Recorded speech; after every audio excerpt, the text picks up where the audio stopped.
All right, everyone. Welcome to week 2 of LIBR 123. This is your instructor, Dr. Jason. We are going to get right into it. We are going to be talking about this week reliability of information, because what we want is for all of our information to be reliable.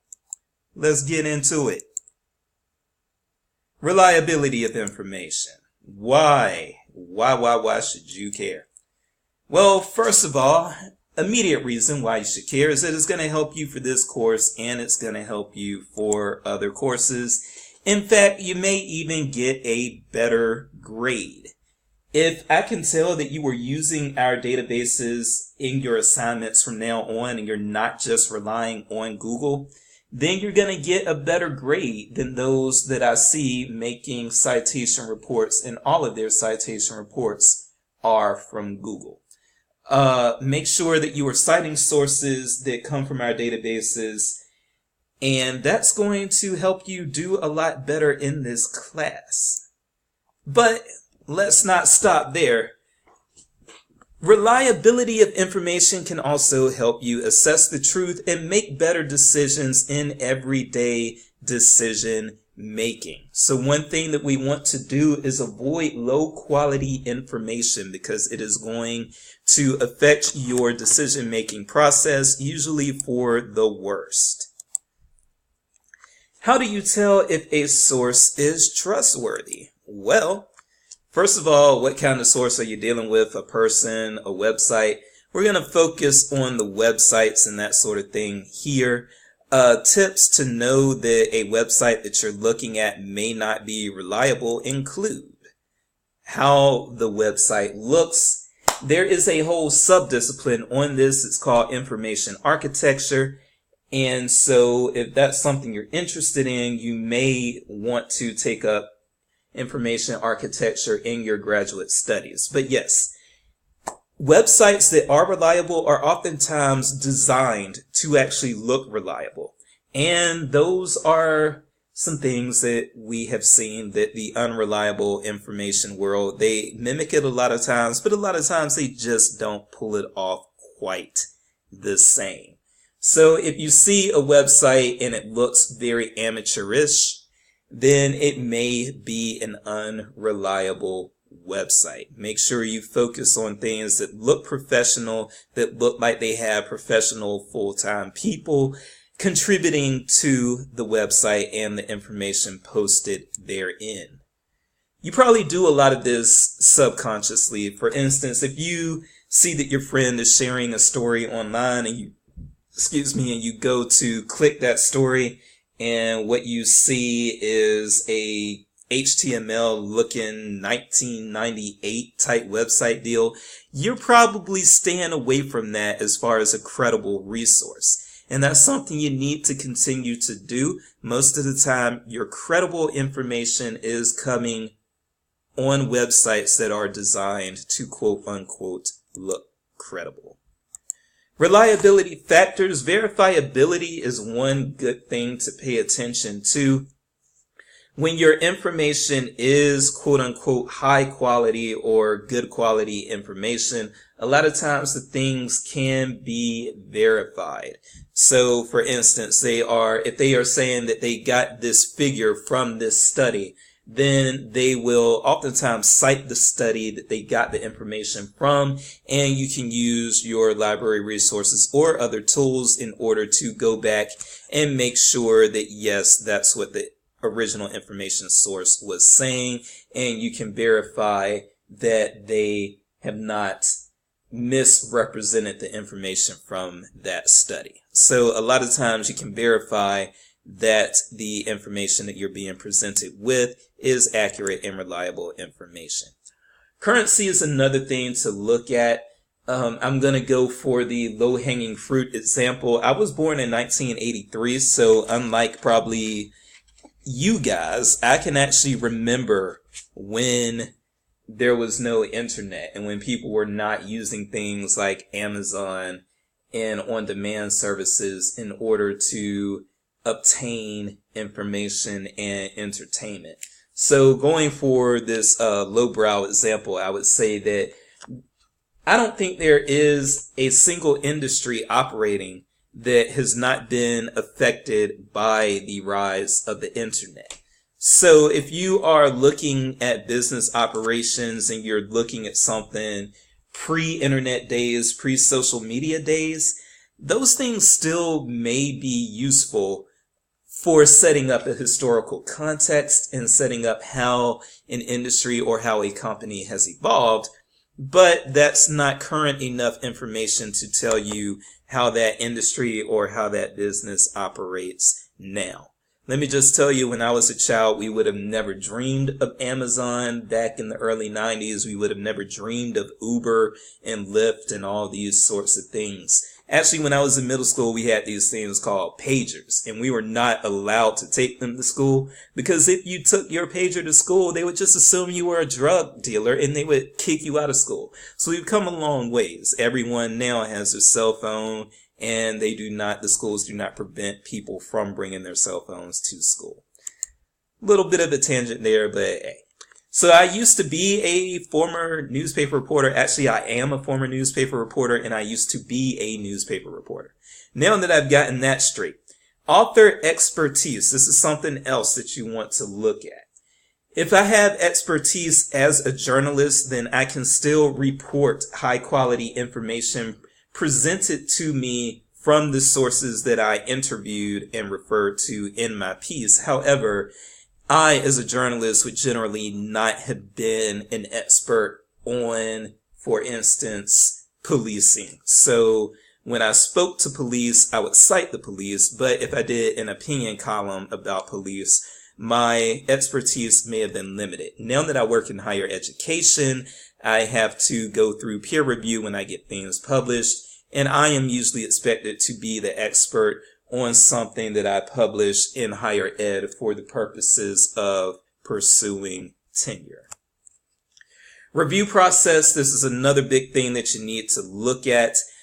Whenever you are reading a newspaper or a magazine, the facts are reviewed as well as grammar and other things by editors of that piece. When you are looking at academic journals, a lot of times that information is reviewed by what they call peer reviewers. So for instance, my discipline is library of science.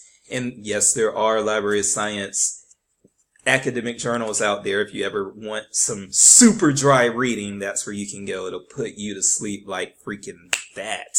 But having said that, something that I submit to a library of science journal is not going to be reviewed by an editor. It's going to be reviewed by other library of science scholars, and they are going to read what I've written, make sure that my methods and how I arrived at my conclusions are logically and scientifically sound, and so forth and so on.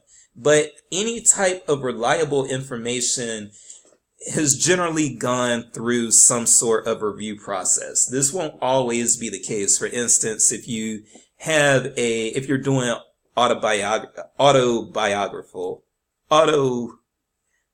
I am butchering that word today. But if you are doing biographical, research, and you are looking at somebody's diary, that is autobiography going on right there.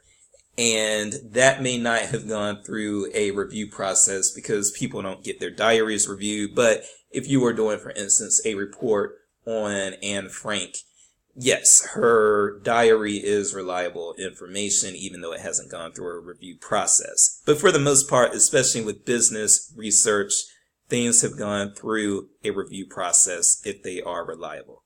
There may be other factors. Can you think of any? If so, you can share them in the forums, or you can discuss them with me in my email, which is jaustin@coastal.edu. Okay, the best way to think about reliability, by the way, is that it is reliability falls on a continuum. So there are things that are super reliable, things that are reliable but not quite as reliable, and then things that are unreliable. Just to give you a quick example of that, something that is published by Breitbart.com or by the Huffington Post it actually probably contains factual information, but it's heavily biased. And so it wouldn't probably be as reliable as an objective Associated Press news report. Okay, so 4 types of business information. I am kind of oversimplifying this, but for the purposes of this class, we are going to deal with 4 types of business information. They are popular, trade, scholarly, and analyst reports. Let's break down and go into that popular first. These are usually written by non-experts, including journalists, reporters, and staff writers. They are generally written for a general audience that can include me, you, as well as your friends and your aunt and your uncle and your grandpa and your grandma. They use everyday language. They avoid technical and vocational jargon, and they may be based on evidence and data, but they are not usually actually coming up with the evidence or data themselves. They are usually citing what researchers or experts in the field have found. Also, they may mention sources. Some things that would be examples include your trusty, very reliable Forbes, Bloomberg, your New York Times, your Wall Street Journal, your NPR. These things are still reliable, but they may not be as reliable as your trade and scholarly resources. We are going to go into trade now. And so you've got things that are written, trade journals are written by industry professionals. They are written for industry professionals as well. They will include technical language. They will include field jargon. And they are usually based on data and evidence and may include some sources. But the data and evidence a lot of times in trade journals have been produced by the author or by the people or companies that the author is affiliated with. Some of your handy resources in this vein include American Banker, Advertising, Age, and many others. Scholarly resources. They are written by experts or scholars in the field. They are written for other experts. Usually there is very dense technical and scholarly language. These things are not written for the mass audience, and the mass population of people may actually be confused by what's written in some of these things. They are based in evidence or other data. A lot of times this data is original research. A lot of times scholarly articles include the findings of researchers. And then these things will often build upon previous sources, which is why you will, as I will show you here, you will often have long reference lists within scholarly resources. So if you don't see a long reference list, chances are what you're looking at is not scholarly, because the idea of scholarship is building upon previous scholarship. Finally, analyst reports. These are written by industry, company, or market analysts. They analyze companies and industries, and they need to be based on evidence, and that evidence usually comes in the forms of financial data and measurable trends within an industry. There are stringent checks and controls to validate the accuracy of data presented in analyst reports. So things that can count will include a lot of things that you will find in Business Source Complete, including SWOT analyses as well as industry profiles. MarketLine does a really good job of producing a lot of analyst reports. So there's that. There's our overview again. Some things that you also will want to keep in mind. Let's see if I can raise this here. Again, we are dealing with a spectrum. So things can be very reliable, such as scholarly peer-reviewed articles and journals and reports that are based on data and evidence. Moderately reliable will include popular articles. I would still say these are very useful, but they may not be as reliable as the things listed in the very reliable category, which would include the analyst reports and the scholarly journals. But moderately reliable things still have a place. Things that are not reliable would include a lot of times opinion pieces and things that do not have data, sources, or evidence in them. This video does not work. I hate that. And so, having said that, I probably just need to bid you adieu.